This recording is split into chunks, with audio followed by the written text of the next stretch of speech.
2 minutos para las 10 de la mañana. En los últimos 15 años los delitos totales se han duplicado, en tanto que las rapiñas, que involucran el uso de violencia física contra las personas, han aumentado de manera exponencial, multiplicándose por 4. En este contexto, el número de rapiñas cometidas por adolescentes creció 3 veces más que lo que hicieron las rapiñas cometidas por adultos, y el 40% de las rapiñas son hoy cometidas por un adolescente.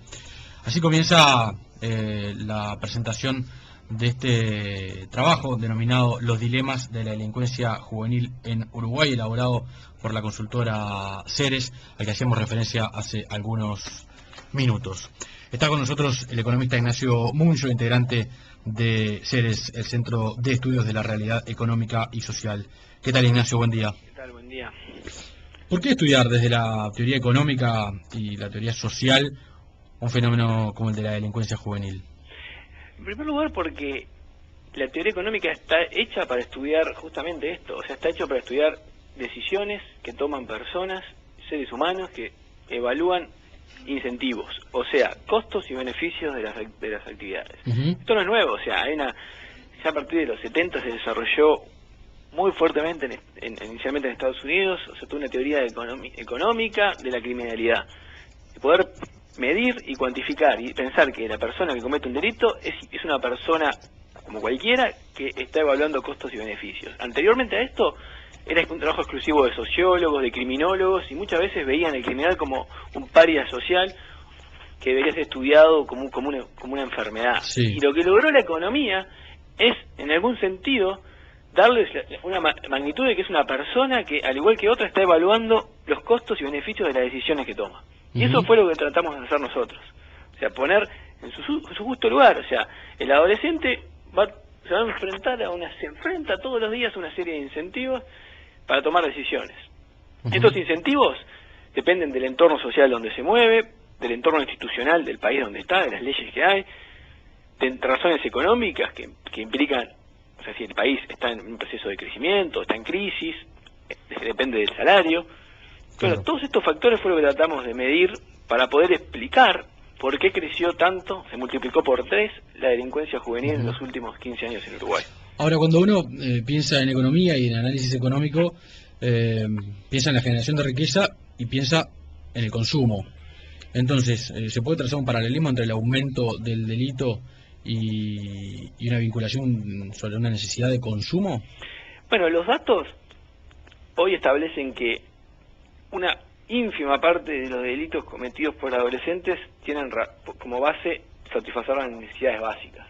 O sea, hoy más del 50% de los delitos cometidos, esto de acuerdo a resultados en entrevistas con los jueces, se basa en que la actividad delictiva es su profesión y lo hacen para obtener su medio de vida y no porque tengan necesidades insatisfechas. Y esto está en un contexto en donde se han generado una serie de incentivos para que así sea. Y déjenme darle algunos resultados de este trabajo, que justamente lo que tratamos de hacer fue medir esto, o sea, poner en un contexto donde uno pueda medir cuánto es el beneficio, cómo es el beneficio de las actividades legales, o sea, trabajar y estudiar relativo al beneficio de las actividades delictivas. Y acá lo importante es entender que son dos tipos distintos de actividades. La actividad legal no tiene asociada directamente, por definición, un riesgo. En cambio, la actividad delictiva sí, porque hay una probabilidad de ser aprehendido por la policía y en caso de ser aprehendido, tener que cumplir una condena. En caso de no ser aprehendido, sí, hay un retorno de la actividad delictiva que podemos llamarle, para simplificar, el botín. Sí. Y este botín es el retorno que se obtendría en caso de evitar ser aprehendido. Bueno, esto lo tuvimos que medir, y no solo esto, sino que tuvimos que medir la inercia que tienen estas decisiones. ¿Por qué?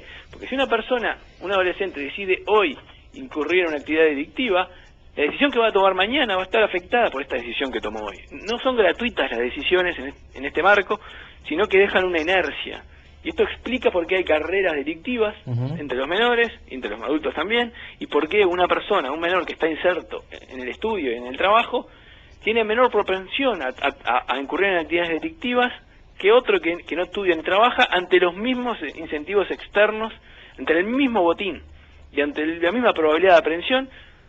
Va a ser distinta la propensión a incurrir en delito. Todo esto capta este modelo que hemos desarrollado, y los resultados que dan son muy relevantes. O sea, lo que demuestra es que el aumento de la delincuencia juvenil en Uruguay en los últimos años puede ser explicado en su totalidad prácticamente por los cambios observados en los incentivos que tienen los adolescentes hoy para incurrir en actividades delictivas en detrimento de estudiar o trabajar.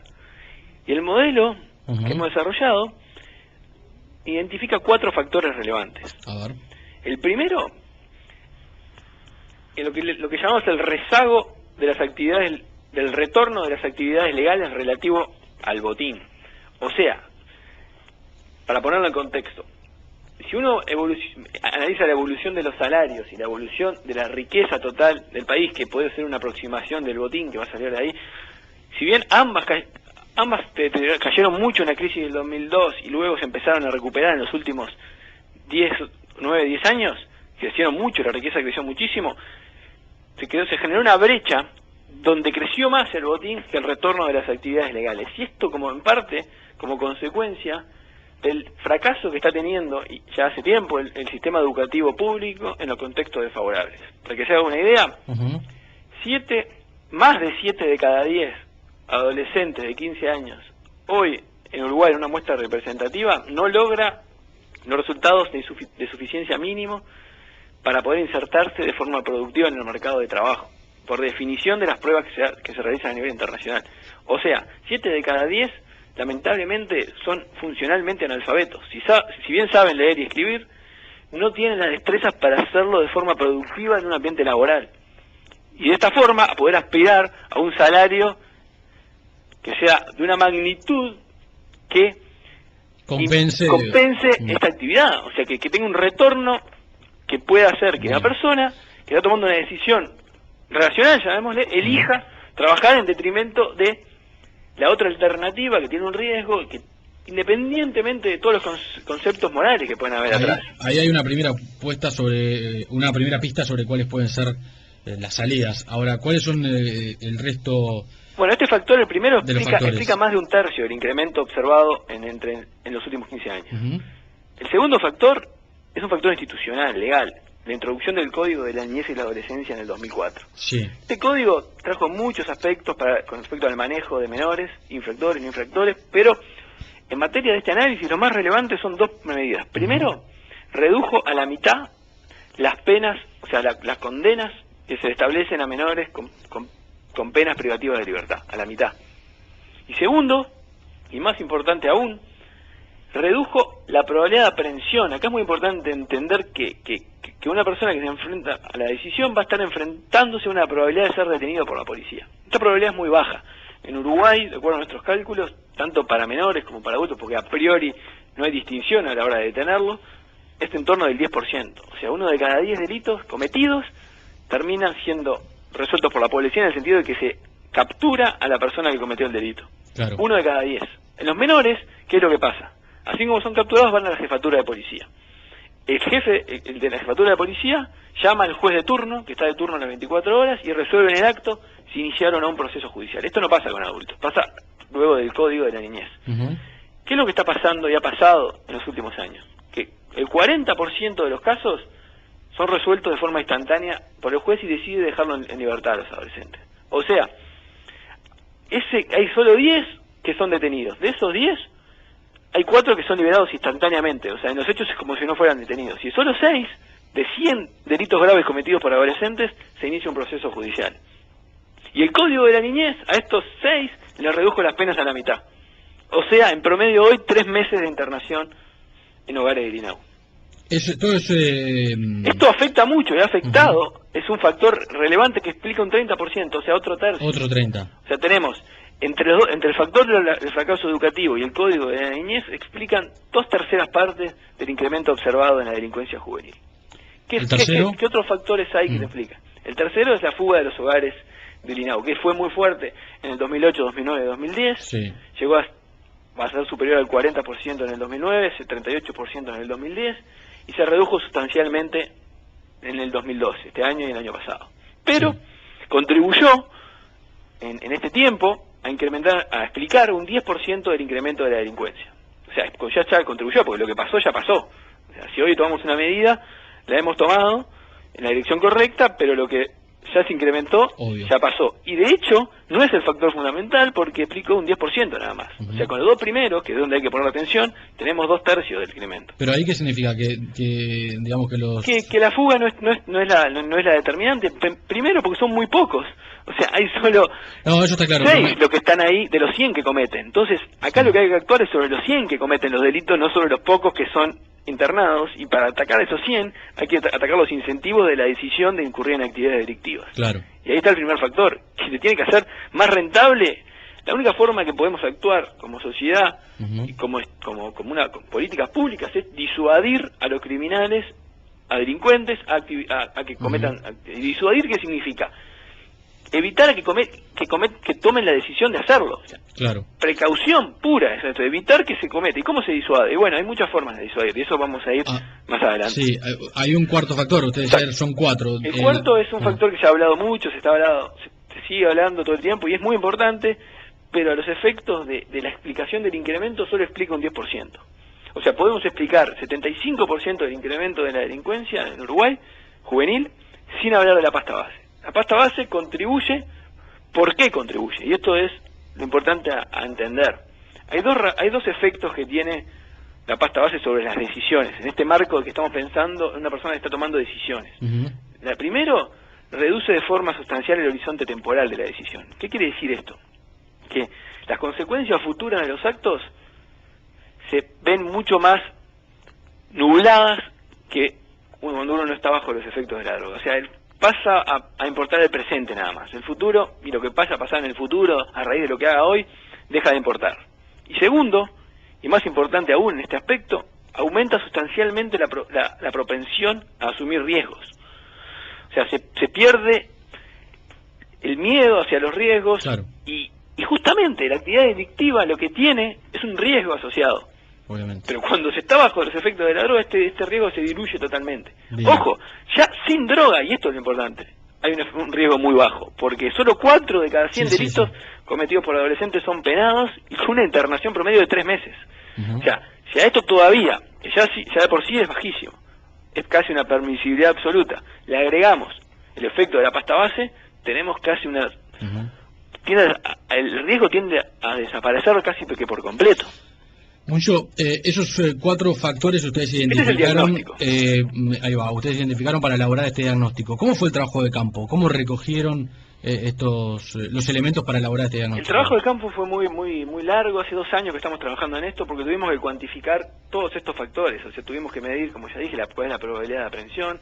Tuvimos que analizar cuánto es la sentencia promedio con datos del Poder Judicial. Tuvimos que ver cómo el factor salario versus botín, cómo evolucionaba.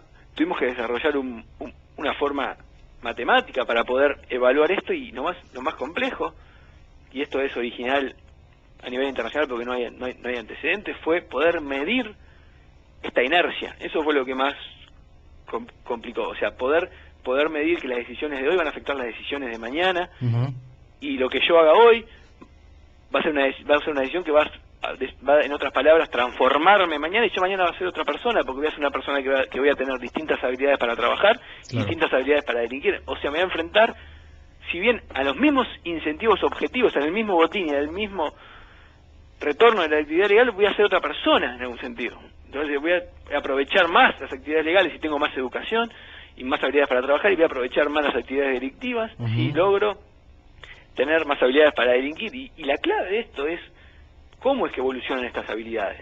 Entonces, cuando uno toma la decisión de incurrir en actividades delictivas, mejora su habilidad para delinquir y se empeora su habilidad para trabajar. Y se empeora si es agarrado y capturado y internado, se empeora aún más.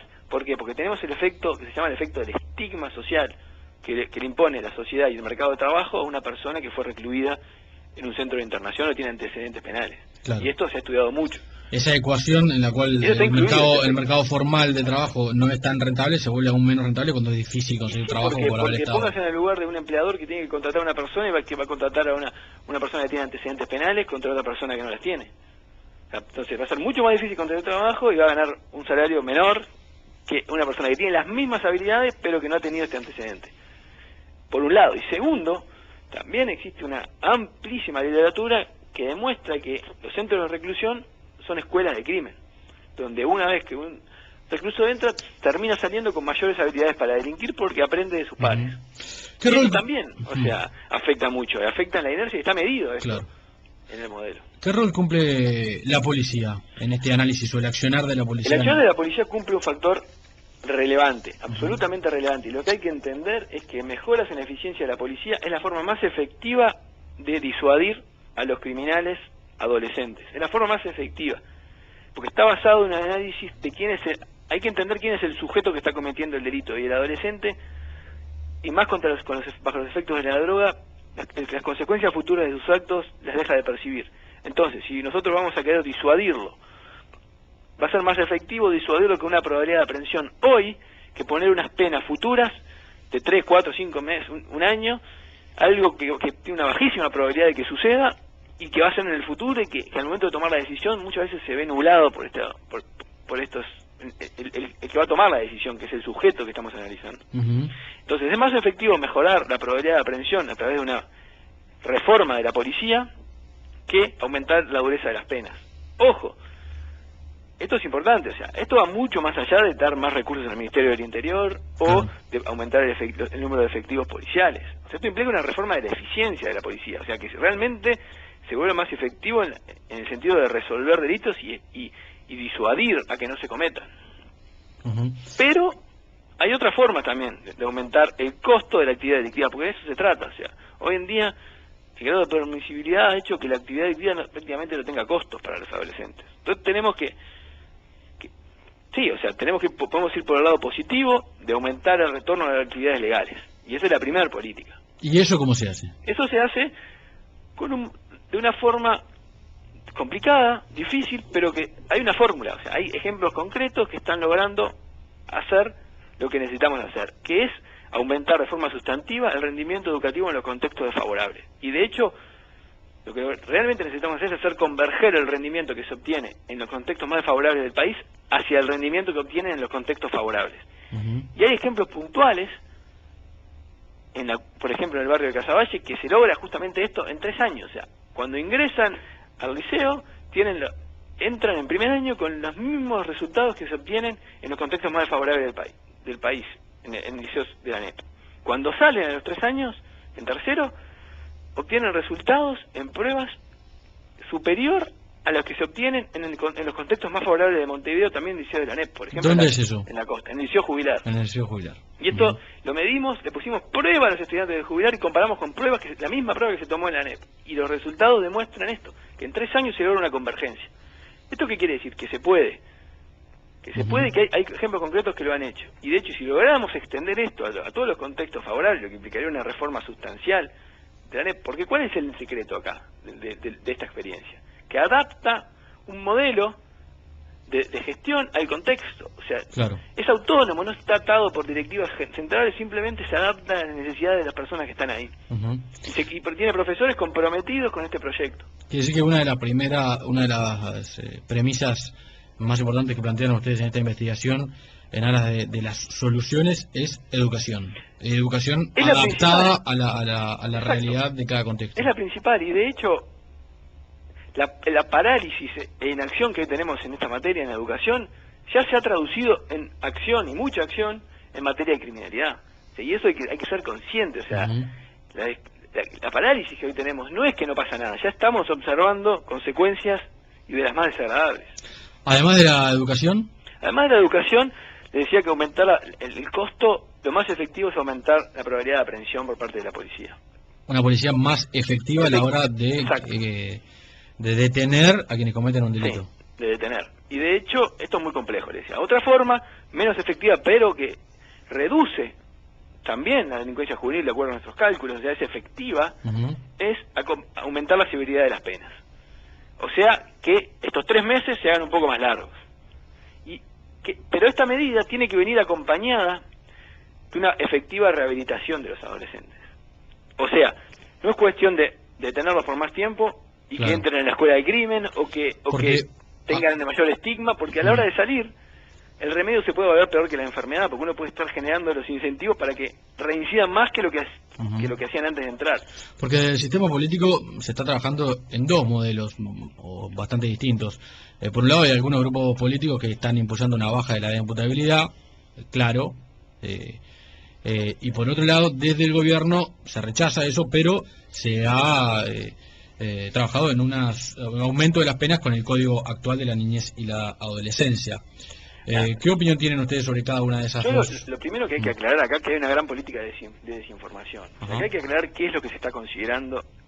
Y lo más relevante acá saber es que las dos medidas son prácticamente equivalentes en algún sentido, porque son formas alternativas de aumentar las penas. Por un lado a través del código y por otro lado a través del código penal. O sea, que a los adolescentes, un grupo específico de adolescentes entre 16 y 17 años que cometen delitos graves, van a ser juzgados por el código de adultos. Pero nunca se plantea que una vez condenados vayan a ir a las cárceles de adultos. Eso no está en consideración en este país, algo que sí se hace en algunos estados de Estados Unidos, donde los menores directamente los meten en cárceles de adultos. Eso acá no se considera. Y eso es importante aclarar porque tenemos que saber qué es lo que estamos discutiendo.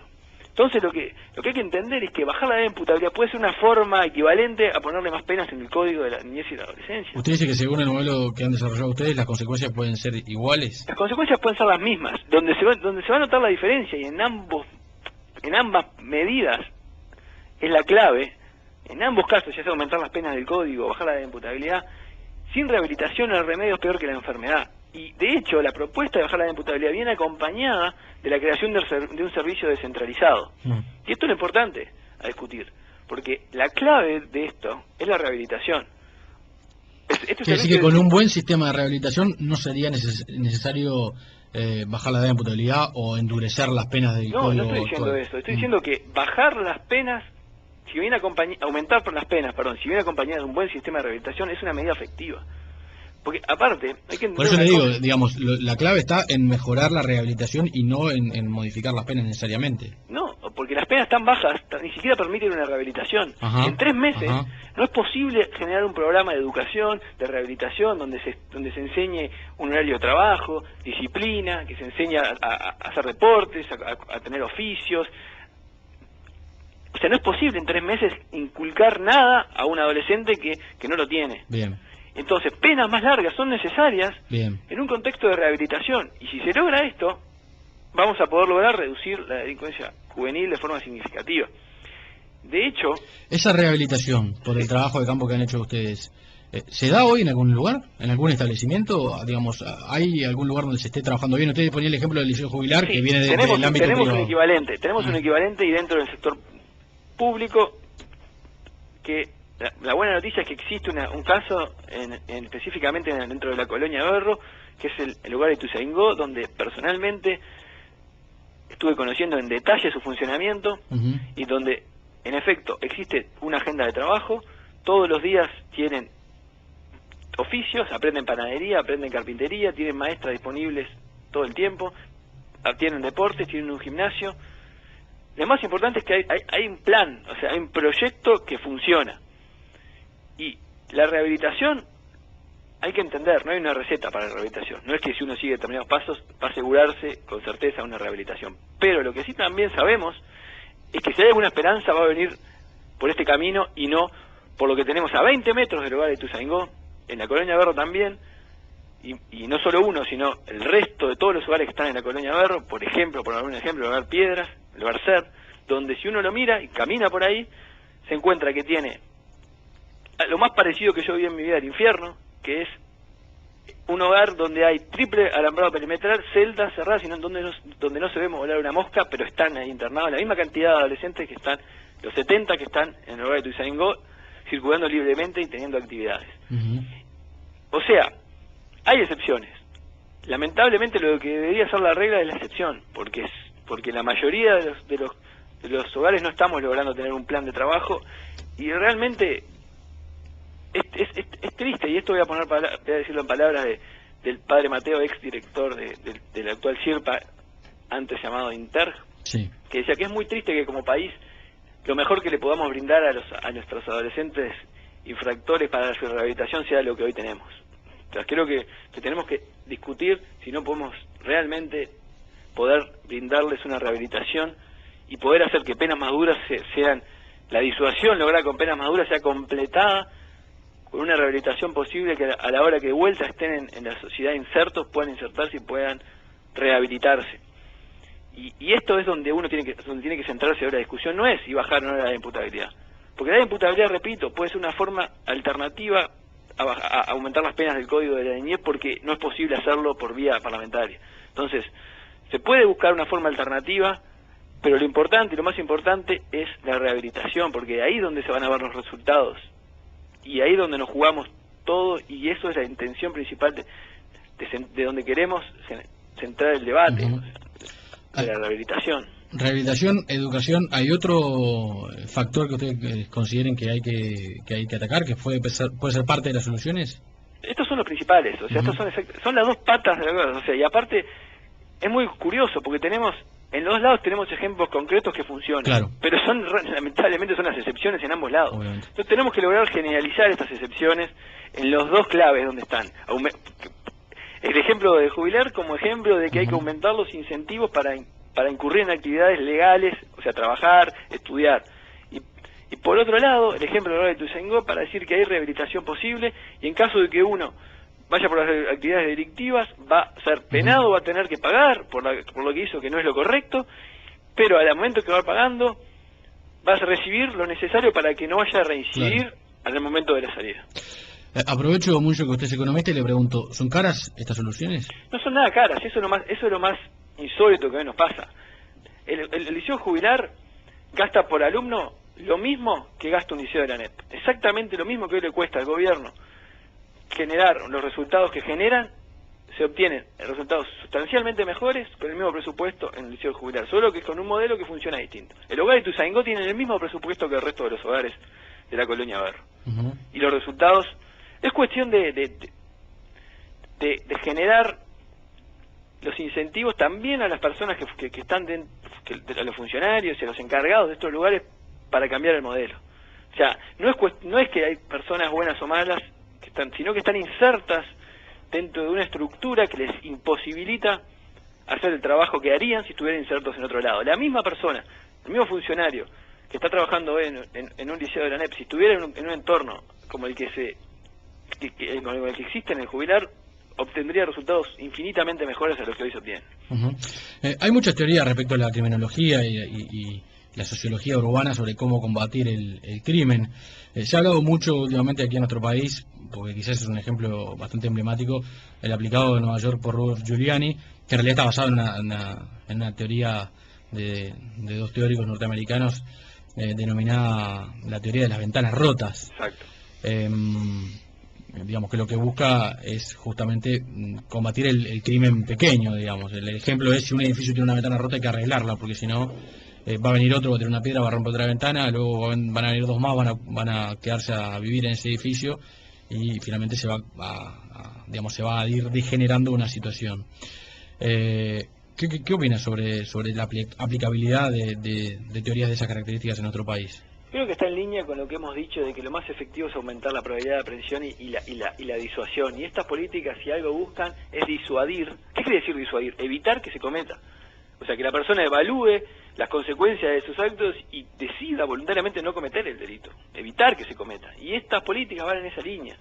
O sea, generar la sensación de que uno tiene que portarse bien, en algún sentido, porque si no, va a haber penas. Y de hecho, hay propuestas del gobierno de empezar a sancionar a los daños. Sí.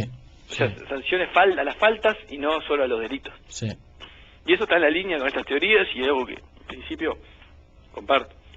Sí, de hecho el ministro Bonomi, en una editorial que publicó hace algunas semanas en el sitio web del Ministerio, habla de eso, y habla mucho también de la utilización del espacio público, ¿no? De la importancia de defender el espacio público para los vecinos que quieren ir a una plaza a tomar mate. Digamos, la importancia que tiene eso, porque si se van dejando libres determinados lugares públicos, obviamente el crimen puede ir avanzando sobre ellos, ¿no?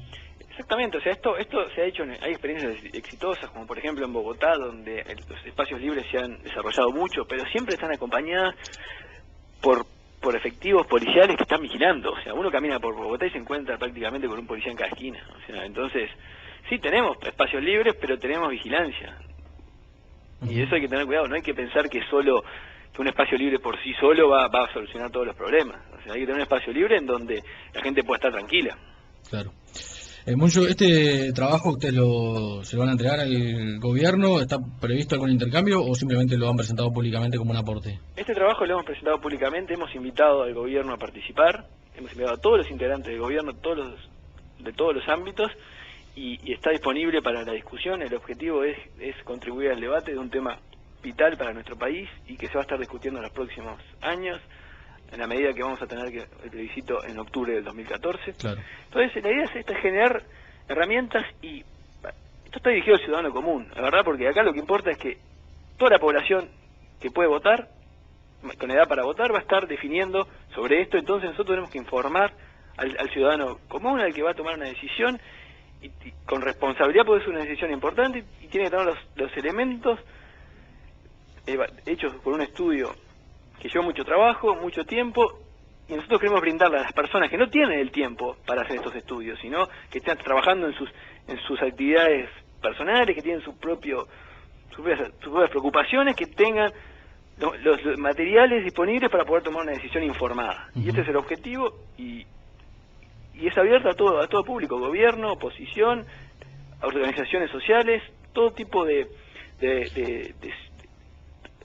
miembros del país y de la ciudadanía. Y ojo, es importante entenderlo, esto no es una preocupación de Uruguay. O sea, estas mismas preocupaciones están en prácticamente todos los países del mundo. O sea, se está discutiendo, en Estados Unidos se discute constantemente el régimen adolescente, en Argentina hace un par de años se habló de bajar la edad de imputabilidad también, incluso en Japón se ha puesto penas más duras a los menores, en Alemania se discute constantemente cómo es el régimen. Y es interesante ver cómo son las experiencias internacionales para poder extrapolar o no algunos resultados para nuestro país. ¿Dónde se puede conseguir este documento? ¿Se puede acceder públicamente? Este documento está disponible en la página de Ceres, www.ceres-delmediouy.org. Ceres-uy.org. Le agradezco mucho. Uy, no, de Uruguay. Sí, de Uruguay. Le agradezco mucho estos minutos. Bueno, muchas gracias a ustedes. Muchas gracias. El economista Ignacio Munzo, integrante de CERES, el Centro de Estudios de la Realidad Económica y Social.